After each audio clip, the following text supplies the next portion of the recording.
Bienvenido a Nuestras Voces, lugar donde se refugian todas esas historias que han sido víctimas del silencio y de todas aquellas voces que claman liberarse y así finalmente ser escuchadas. Antes de escuchar nuestras historias, cuéntanos de qué tema te gustaría que fuera nuestro próximo video. Te leeremos en los comentarios. Saludos.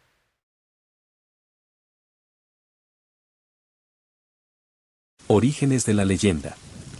El lamento de una mujer que clama por sus hijos ha resonado por generaciones en los rincones más oscuros de América Latina.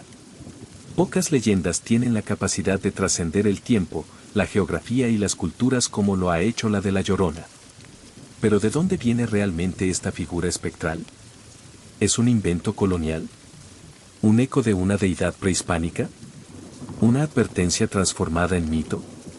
La historia de La Llorona no tiene un solo origen, sino múltiples raíces entrelazadas como las ramas de un árbol antiguo. Para comprenderla, debemos viajar al pasado remoto, al México anterior a la conquista, y caminar paso a paso a través de los siglos para ver cómo se ha ido moldeando esta presencia aterradora. Antes de que los conquistadores pusieran un pie en América, ya se hablaba de una figura femenina fantasmal que anunciaba tragedias. Entre los mexicas, aztecas, existía el mito de Cihuacóatl, una diosa dual, tanto protectora de mujeres que morían en el parto como símbolo de la madre que vaga eternamente en busca de su hijo perdido. Los cronistas de la conquista, como Fray Bernardino de Sahagún, relatan que poco antes de la caída de Tenochtitlán, el pueblo escuchaba lamentos nocturnos de una mujer que gritaba: ¡ay, mis hijos! Se decía que esta aparición era una de las señales funestas del fin del imperio mexica. A ella se le atribuye el papel de presagio, una entidad que llora no solo por sus hijos, sino por la tragedia que se avecina sobre toda una nación. Cihuacóatl aparecía vestida de blanco y se le vinculaba con la luna, la muerte, la maternidad y la guerra. Algunos estudiosos ven en ella una figura primordial que más tarde sería absorbida y transformada por las narrativas coloniales en La Llorona que conocemos hoy. Con la llegada de los españoles, la visión del mundo indígena sufrió una transformación profunda. Las antiguas diosas fueron demonizadas o reinterpretadas bajo la lógica cristiana. Así, la figura poderosa de Cihuacóatl comenzó a fundirse con la narrativa europea de la mujer pecadora, la que desobedece, la que sufre, la que debe redimirse. Durante el periodo colonial, surgió una versión más concreta de La Llorona, una mujer mestiza que, tras ser abandonada por un hombre español, ahoga a sus hijos en el río y luego se suicida, condenándose a vagar eternamente. Esta figura encajaba perfectamente con los valores impuestos por el nuevo régimen, el castigo divino a la madre que se atreve a romper las normas. La leyenda funcionaba como un instrumento de control social. Advertía sobre los peligros del mestizaje descontrolado, de la infidelidad femenina, de la desobediencia a los roles impuestos. El llanto de La Llorona ya no era solo una expresión de dolor, sino una sentencia eterna. A lo largo de los siglos, la historia de La Llorona se adaptó y fusionó con múltiples leyendas locales. En Guatemala, por ejemplo, se habla de una mujer vestida de blanco que aparece junto a los ríos. En Venezuela, se le conoce como la Sayona, en Chile, como la Pucuyén. En cada versión, hay una constante, una figura femenina que llora por sus hijos perdidos o traicionados, y cuyo llanto anuncia muerte o tragedia. La leyenda no solo sobrevive, sino que se fortalece al mezclarse con los miedos contemporáneos. En zonas rurales, es una advertencia contra salir de noche. En la ciudad, representa el grito silenciado de las mujeres víctimas de la violencia y el abandono. Hoy en día, La Llorona ya no se limita a ser un simple espanto. En estudios culturales y de género, se le analiza como un símbolo profundo de la maternidad forzada, el duelo, la opresión femenina y el trauma histórico. Algunos académicos la consideran la madre del dolor colectivo de América Latina, una figura que no solo llora a sus hijos, sino a todos los desaparecidos, los olvidados, los sacrificados por la historia. Otros la ven como una víctima de un sistema patriarcal que la llevó a perder lo que más amaba y a cargar eternamente con la culpa. En este enfoque, La Llorona es tanto mártir como monstruo, humana y fantasma al mismo tiempo. La leyenda de La Llorona no tiene un único nacimiento. Es una criatura de 1000 rostros, hija del mito, la historia, el trauma y el miedo. Su origen está en la raíz de nuestras culturas, pero también en el eco que aún hoy resuena en las calles oscuras, cerca de los ríos, en los sueños de quienes han escuchado su lamento. Porque mientras haya alguien que escuche un ñay, mis hijos, en la madrugada, la leyenda seguirá viva. Para muchos historiadores y antropólogos, La Llorona representa mucho más que una simple historia de miedo. Es una manifestación del trauma colectivo que dejó la conquista de América. Su lamento no solo proviene de la pérdida de sus hijos, sino de la pérdida de identidad, territorio y libertad de los pueblos originarios. En esta lectura, La Llorona es una metáfora viviente del dolor indígena. Llora por una tierra que fue arrebatada, por una cultura mutilada, por generaciones enteras obligadas a callar su idioma, su fe, su sangre. En este sentido, su figura se vuelve aún más trágica. Ya no es solo una mujer rota, sino la madre simbólica de un continente herido. Incluso algunos poetas y escritores la han convertido en símbolo de la madre tierra violada y despojada. Es el lamento que se escucha cuando los ríos son contaminados, cuando las montañas son perforadas, cuando la historia es enterrada bajo asfalto. Durante siglos, La Llorona se transmitió de forma oral, adaptándose a cada generación y territorio. Esta riqueza oral ha provocado una enorme variedad de versiones del mito, algunas contradictorias entre sí, pero todas conectadas por una misma esencia emocional. Entre las versiones más conocidas: La Llorona indígena, mujer mexica o maya que fue traicionada por un conquistador y asesinó a sus hijos como venganza o desesperación. La Llorona mestiza, mujer de clase baja que mantuvo una relación con un hombre rico, quien la rechazó y la obligó a separarse de sus hijos. La Llorona arrepentida, madre que, tras perder a sus hijos por accidente o enfermedad, pierde la razón y vaga buscándolos. La Llorona vengadora, espíritu que castiga a hombres infieles o borrachos, especialmente cerca de los ríos o caminos rurales. Esta diversidad hace que el mito siga vivo y vigente. Cada persona, cada familia, cada pueblo tiene su propia Llorona, con detalles únicos y al mismo tiempo, perfectamente reconocibles. La colonización trajo consigo no solo una nueva forma de vida, sino una estructura religiosa rígida. El catolicismo tuvo un impacto enorme en cómo se reinterpretaron las leyendas indígenas y La Llorona no fue la excepción. En muchos relatos coloniales y modernos, su figura está asociada con el castigo divino, una mujer que cometió pecado y que por ello fue condenada por Dios a vagar por la eternidad. Se habla de purgatorio en la tierra, de penitencia eterna. Este enfoque convierte a La Llorona en una especie de alma en pena, atrapada entre el cielo y el infierno. En algunas versiones, incluso aparece en procesiones religiosas o durante la Semana Santa, llorando por sus pecados como una María Magdalena espectral. Pero aquí también se manifiesta una paradoja: si bien su castigo es producto de su crimen, matar a sus hijos, el dolor que muestra es tan humano, tan desgarrador, que inspira compasión más que temor. La Llorona no es el mal absoluto, sino una figura compleja, ambigua, trágica. Como muchas leyendas populares, la historia de La Llorona ha sido usada como advertencia para niños y jóvenes: no salgas de noche o te va a llevar la Llorona. Esto la convierte en una figura pedagógica, en una forma de control social. En zonas rurales, su leyenda ha servido para mantener a las niñas dentro de casa, evitar que los jóvenes se escapen en la madrugada y dar sentido a ruidos inexplicables o accidentes trágicos. Pero esta función también revela otra capa: La Llorona como producto del miedo al desorden. Es la consecuencia de romper las reglas, de desviarse del rol que la sociedad impone, especialmente a las mujeres. En este sentido, La Llorona se hermana con otras figuras fantasmales femeninas del mundo, como la Banshee en Irlanda, que anuncia la muerte con su llanto. El espíritu de Okiko en Japón, una mujer que muere injustamente y regresa por venganza. La Madre Monte en Colombia, guardiana de la selva y castigadora de los que la profanan.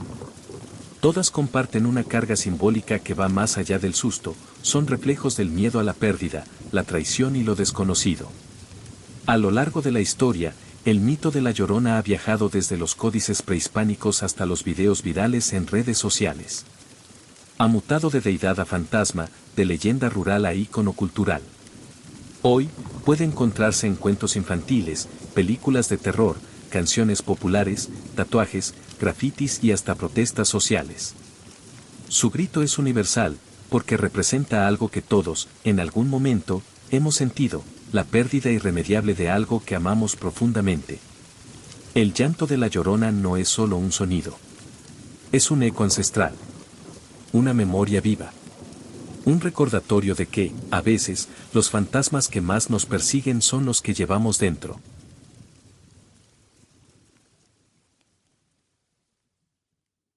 Características de la Llorona. La imagen más común y extendida de la Llorona es la de una mujer vestida de blanco, con el cabello largo y suelto, muchas veces cubriéndose el rostro. Esta figura se aparece generalmente en la noche, cerca de cuerpos de agua como ríos, lagos o arroyos. Su andar es lento, casi flotante, y su presencia está acompañada de una atmósfera de tristeza profunda y terror silencioso. El vestido blanco puede interpretarse de muchas formas, símbolo de luto, de inocencia perdida, de locura o de pureza espiritual. Para algunos, representa la vestimenta de una novia abandonada, para otros, es el sudario de una madre muerta que no ha podido descansar en paz.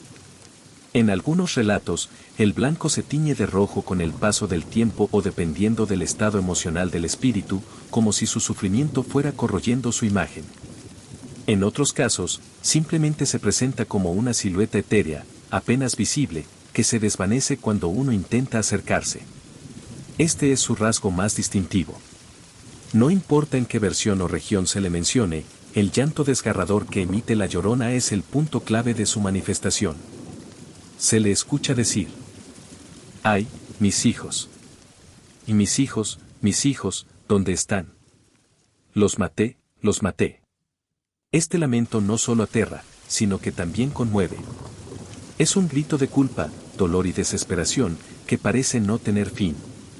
En muchos relatos se dice que el llanto se escucha más fuerte cuando está lejos, y más bajo cuando está cerca, lo que provoca un efecto inquietante y contradictorio. La voz de la Llorona varía en intensidad y tono, a veces es un susurro triste, otras veces un chillido agudo que atraviesa la noche como una navaja. Hay quienes afirman que su llanto puede inducir al suicidio, a la locura o al extravío, especialmente en caminos rurales o senderos junto al agua. Este llanto no es solo un sonido físico. Es un símbolo poderoso, una emoción tan fuerte que trasciende la muerte. Aunque su presencia suele estar ligada al miedo, la Llorona no siempre es agresiva. Su comportamiento varía según el relato. Figura pasiva, se limita a aparecer y lamentarse. No interactúa con los vivos, solo los atormenta con su presencia. Guía del más allá. Algunas versiones afirman que guía a las almas de niños fallecidos, como si tratara de compensar su error original. Vengadora, ataca a hombres infieles, borrachos o violentos, especialmente si hay una figura materna involucrada. Secuestradora de niños, en varias zonas de México y Centroamérica se cree que la Llorona rapta a niños pequeños, confundidos con sus hijos. Castigadora de madres negligentes, en algunos relatos aparece para advertir o asustar a mujeres que descuidan a sus hijos. Estos roles no son excluyentes. En muchos casos, se le describe como una presencia impredecible, cuya reacción depende de la persona que se encuentra con ella. Pero en todas las versiones, hay un patrón, ella está buscando algo, o a alguien. A lo largo de las versiones y relatos, se le han atribuido distintos poderes sobrenaturales. Algunos de los más comunes son: aparición repentina y desaparición instantánea. Capacidad de atravesar paredes, espejos o cuerpos de agua. Alteración del clima, viento frío repentino, niebla espesa. Hipnosis o parálisis del testigo, especialmente durante la noche. Cambio de forma, de mujer a sombra, de mujer a anciana o niña. Gritos que causan confusión, desorientación o pérdida de conciencia. Estos poderes no siempre se manifiestan juntos, pero son parte de su misticismo. La Llorona no necesita atacar físicamente para infundir miedo, su presencia basta para marcar a quien la ve. Desde un punto de vista más profundo, la Llorona es la encarnación de la culpa y el dolor irreparable. Es una figura trágica, no solo porque ha perdido a sus hijos, sino porque ella misma fue quien causó esa pérdida. En psicología, Se podría analizar como una proyección del arquetipo de la madre oscura, la madre que da vida pero también puede destruirla. Es el reverso de la madre protectora, es posesiva, destructiva, impulsiva. Sin embargo, su tormento eterno también puede leerse como un castigo autoimpuesto.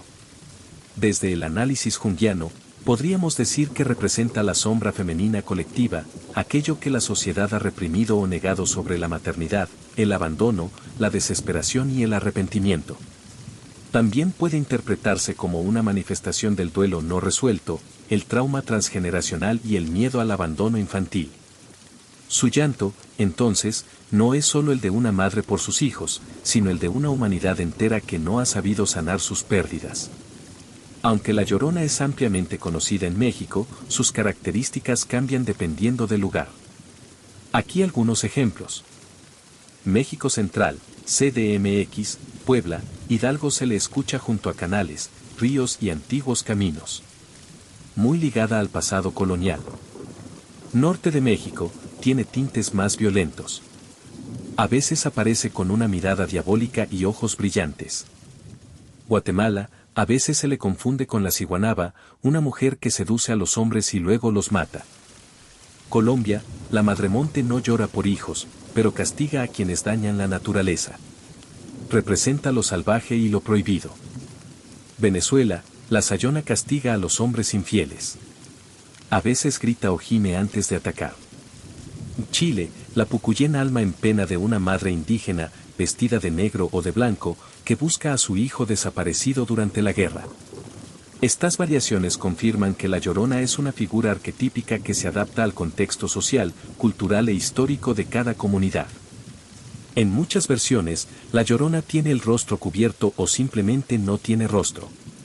Esto es clave, la falta de rostro permite que cualquiera proyecte su miedo, su culpa o su historia personal sobre ella. En otras versiones, cuando su rostro se revela, es aterrador, un cráneo, una mueca congelada de dolor, ojos vacíos o sangrantes. Se dice que quien ve el rostro de la Llorona está marcado para morir pronto, perder la razón o vivir atormentado para siempre.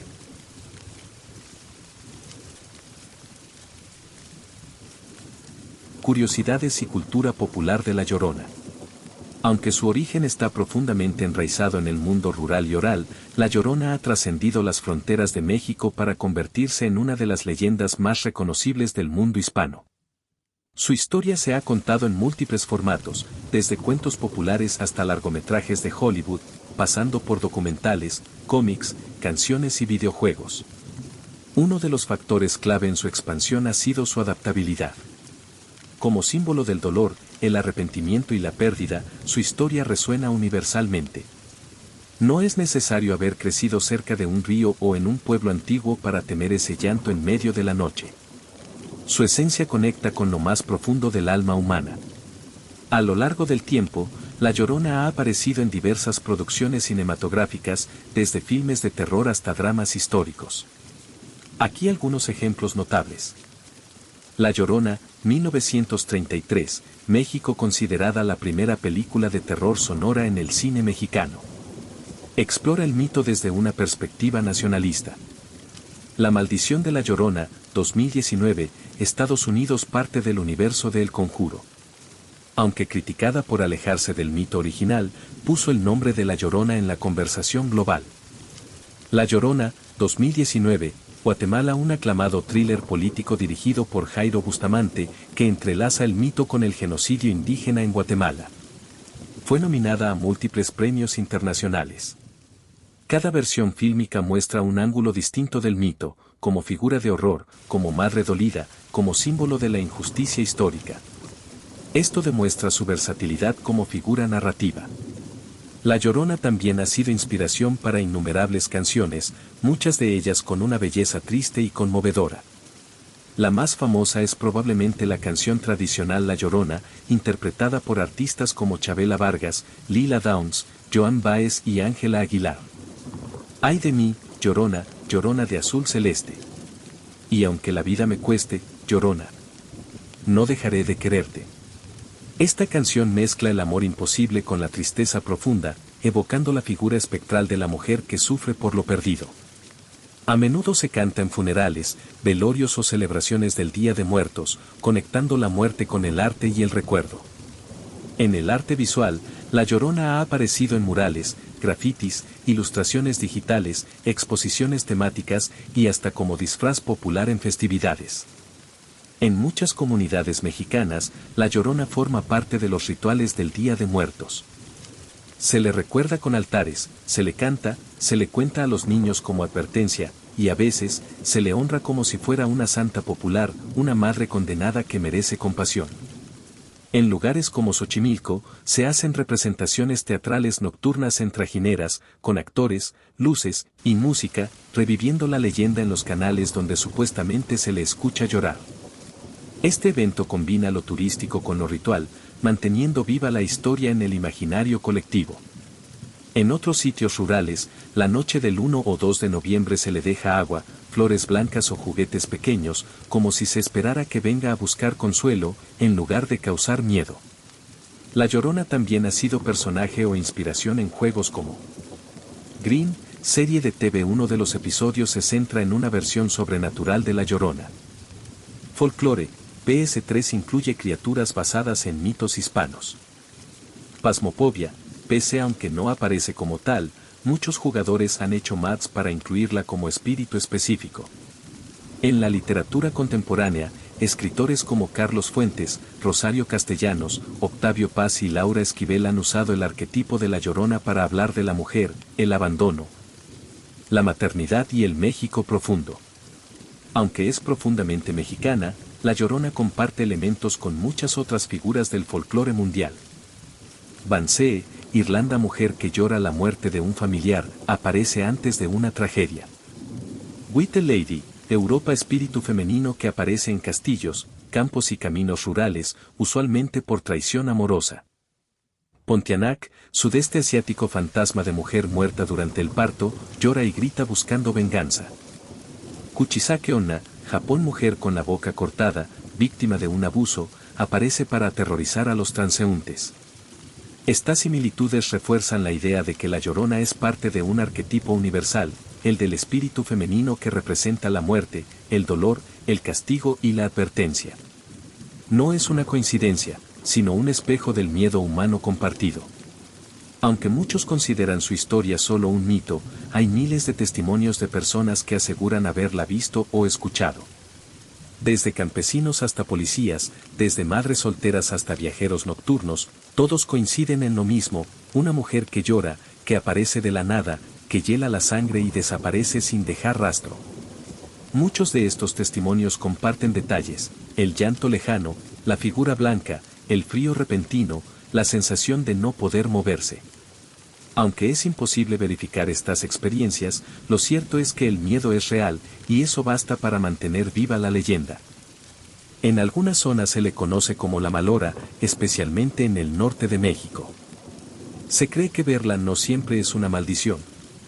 En ciertos pueblos, si aparece junto a un niño enfermo, es señal de que sanará. Algunos afirman que solo aparece entre la 1 y 3 de la mañana, cuando el velo entre el mundo de los vivos y los muertos es más delgado. En Veracruz, se dice que si te responde cuando le hablas, morirás antes de que termine el año. En comunidades indígenas, su historia a veces se entrelaza con antiguos rituales para pedir lluvia o fertilidad. Eduardo de San Miguel de Allende, Guanajuato nos cuenta lo siguiente. Regresé al pueblo después de 17 años viviendo en la ciudad. El trabajo como ingeniero industrial me había llevado lejos de San Miguel, pero la enfermedad de mi madre me obligó a volver. El cáncer había avanzado más rápido de lo que esperábamos, y la casa en la que crecí, esa vieja construcción de cantera rosa junto al río Laja, me recibió con el mismo olor a humedad, leña y lavanda que guardaba en la memoria. Mi madre murió 2 semanas después de mi llegada. Se fue en paz, o eso quiero creer. Lo cierto es que antes de irse, alcanzó a decir algo que se me quedó grabado como una astilla clavada bajo la piel. No la mires a los ojos, hijo. Si viene por ti, no la mires a los ojos. Pensé que deliraba. Tenía la voz quebrada, los ojos perdidos y hablaba de cosas que no tenían sentido: niños llorando en la noche, mujeres vestidas de blanco que se arrastraban sobre el agua. Pensé que eran los sedantes, la fiebre, el miedo a morir.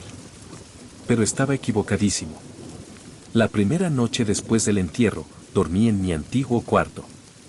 El río seguía pasando justo detrás de la casa, tranquilo, silencioso, con ese sonido hipnótico que parece decir, todo sigue igual. El viento jugaba con las ramas del pirul y la luna dibujaba siluetas sobre el techo. Nada había cambiado, salvo yo. Eran cerca de las 2:30 de la mañana cuando lo escuché. Primero pensé que era el viento. Luego, que quizás alguien lloraba afuera, una vecina, una niña, alguien borracho. Pero no. Ese sonido no era humano. Era demasiado puro. Demasiado roto. Como el llanto de una madre a la que le arrancaron el alma por dentro. ¡Ay, mis 7 hijos! Me incorporé de golpe. El sudor me corría por la espalda. El corazón me latía con tanta fuerza que podía oírlo en los oídos. Me acerqué a la ventana y, con la luz tenue de la luna, la vi. Una mujer. Vestida de blanco. Larguísima. Flaca como un alambre. El cabello le cubría la cara, pero parecía llorar hacia el río, agachada, casi encorvada sobre el agua. No podía distinguir sus rasgos, pero su presencia era clara, demasiado clara. Un frío terrible me subió desde los pies hasta los dientes. ¡Ay, mis hijos! Y entonces lo recordé, las palabras de mi madre. No la mires a los ojos. Me alejé de la ventana. Cerré las cortinas con manos temblorosas. Quise pensar que era una alucinación, una figura reflejada, una coincidencia, pero no pude dormir. A la mañana siguiente salí al mercado. Me encontré con don Teófilo, un viejo conocido de la familia. Me vio pálido, ojeroso, tenso, y me preguntó si estaba bien. Dudé un momento antes de responder. ¿Tú crees en esas cosas? Le dije sin mirarlo directamente. ¿En fantasmas? El viejo se persignó sin pensarlo. ¿La escuchaste, verdad? No dije nada. Él lo entendió. No estás loco, muchacho. Muchos la han oído. Y no todos sobreviven para contarlo. Me contó que varios vecinos habían visto a la señora Blanca en las últimas semanas. Que su aparición siempre traía consigo desgracias, niños enfermos, abortos espontáneos, accidentes extraños. Que nadie sabía por qué venía, pero cuando lo hacía, algo se rompía para siempre. No la enfrentes. No la busques. Y no te atrevas a hablarle. Esa mujer no es de este mundo, y no está sola. La siguiente noche fue peor. Cerré las ventanas, puse música suave, recé, aunque hacía años que no lo hacía, y me acosté temprano. A la medianoche escuché pasos en el pasillo. Como si alguien descalzo caminara despacio sobre el mosaico. Luego risas, infantiles. Me congelé. Risas de niños.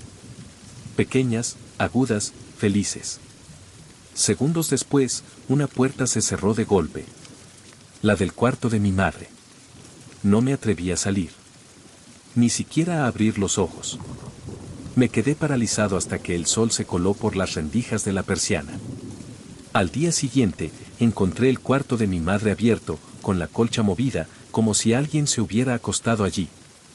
Sobre la almohada, un pequeño charco de agua y una huella de pie descalzo, pequeño, como de un niño de 3 o 4 años. La tercera noche decidí grabar. Coloqué una cámara vieja que aún funcionaba, apuntando hacia la ventana. También puse un pequeño micrófono cerca del patio trasero. Necesitaba pruebas. Quería entender si estaba volviéndome loco. A las 2:17 de la mañana, el llanto volvió. ¡Ay, mis hijos! Y luego, un segundo llanto. Más débil. Más joven. Un niño. 2 voces, como una conversación triste entre madre e hijo. Me armé de valor, tomé la linterna y bajé al patio. Todo parecía normal, salvo por el aire, se sentía espeso, cargado, como antes de una tormenta. Me acerqué al río. El agua estaba quieta. Demasiado quieta. Fue entonces que la vi. Estaba parada sobre el agua. Sí. Sobre el agua. No se movía. No decía nada. Solo me miraba. Pero no podía ver sus ojos. Su rostro era borroso. Como si el tiempo no quisiera mostrarlo. Y lo peor fue que sentí que me hablaba dentro de la cabeza. Tú no eres el que quiero. Volví a correr a la casa. Cerré todo. Lloré como un niño. Esa voz no fue un pensamiento. Fue una presencia. Una conciencia. Estaba dentro de mí. Y quería algo. Después de esa noche, todo empeoró.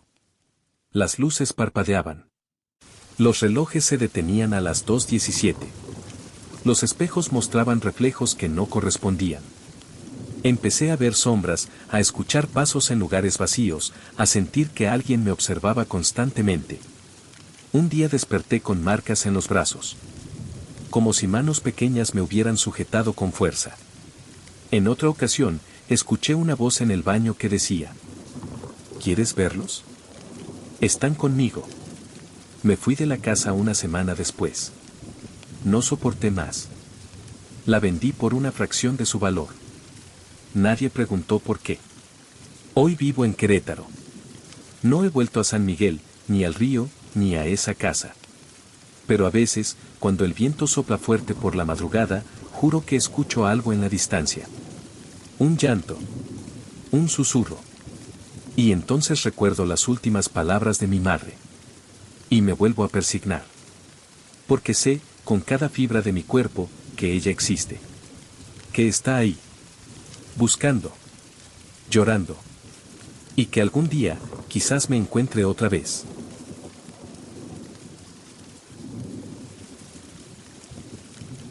Camila del Centro Histórico de Puebla relata lo siguiente. Llegué a Puebla un viernes lluvioso, con la maleta llena de libros, ropa de oficina y una ligera ansiedad que me oprimía el estómago. Había conseguido un puesto como archivista en el Museo Universitario, y mi nuevo departamento estaba en una casona antigua restaurada en el Callejón del Silencio, a unas cuadras de la catedral. El lugar era encantador, techos altos, vitrales de colores, puertas de madera tallada, y un aire pesado, antiguo, como si alguien respirara muy lentamente en cada rincón.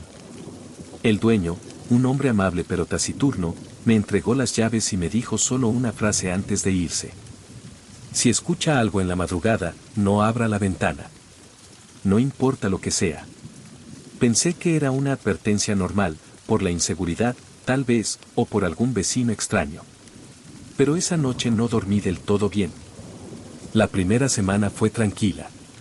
Me dediqué a instalarme, a aprender mi ruta al trabajo, a explorar el centro histórico. Pero la noche del miércoles, justo a las 3:10 de la mañana, algo cambió. Me despertó un sonido, no sabría decir si era un canto, un lamento o un rezo. Era suave, casi maternal.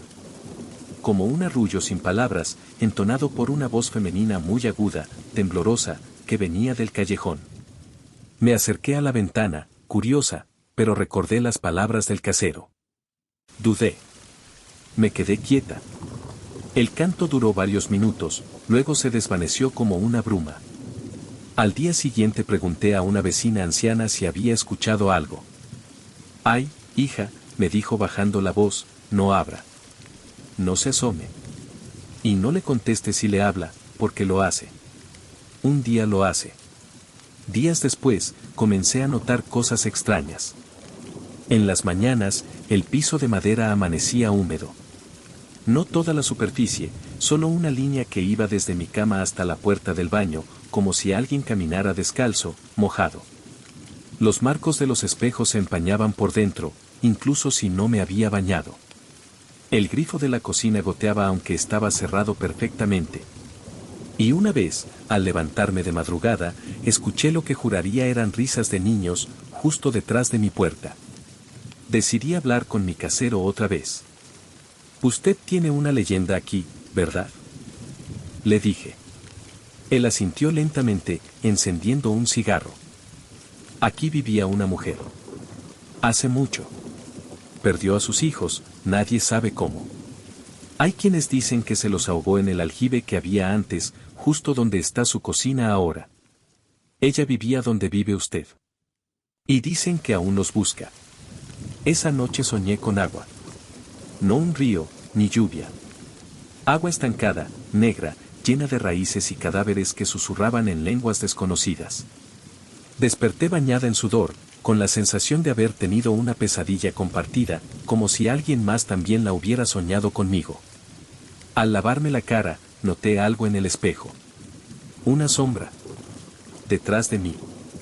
Me giré, pero no había nadie. Cuando volví a mirar, el espejo mostraba una figura, una mujer, delgada, de cabello largo, empapada. Tenía la cabeza ladeada y los ojos completamente blancos. No decía nada. Solo me miraba. Parpadeé, y ya no estaba. Pero esa noche, mientras intentaba dormir, la escuché. Esta vez no era un canto. Era un llanto desgarrador.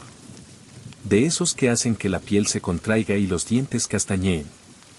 ¿Dónde están mis hijos? Era ella. No podía negarlo más. Era ella.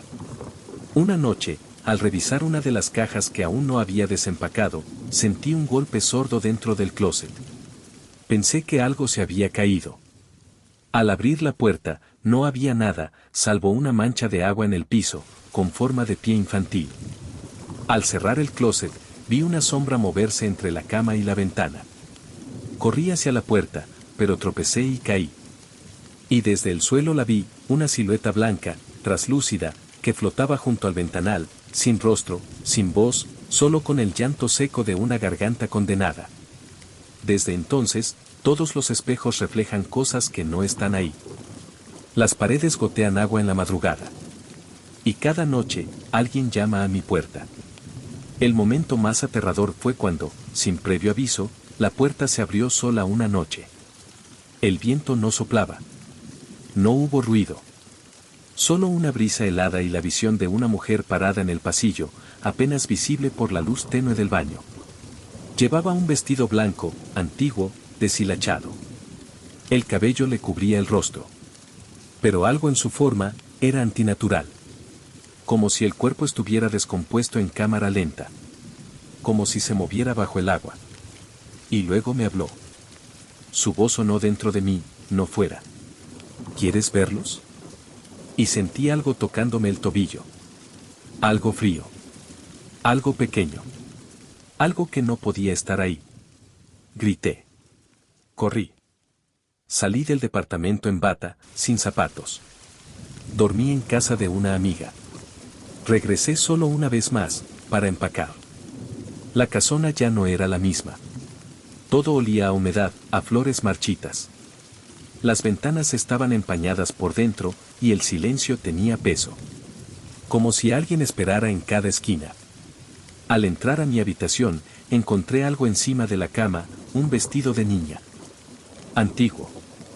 Amarillento. Empapado. No pregunté. No miré atrás. Renuncié a mi trabajo, me mudé de ciudad, y desde entonces no hablo del tema. Hasta ahora. A veces, en los sueños, la veo. De pie, bajo un farol, mirándome sin ojos. Y otras veces, al abrir el grifo, el agua sale roja por unos segundos. Y escucho un eco, apenas un susurro. ¡Ay, mis hijos! Y me despierto temblando. Porque sé que no era solo una historia. Porque sé que algo se quedó conmigo. Si te gustó el video, no olvides darle like, suscribirte para más videos así. Compártenos de que quisieras que fueran nuestras próximas historias. Te leeremos en la caja de comentarios. Saludos.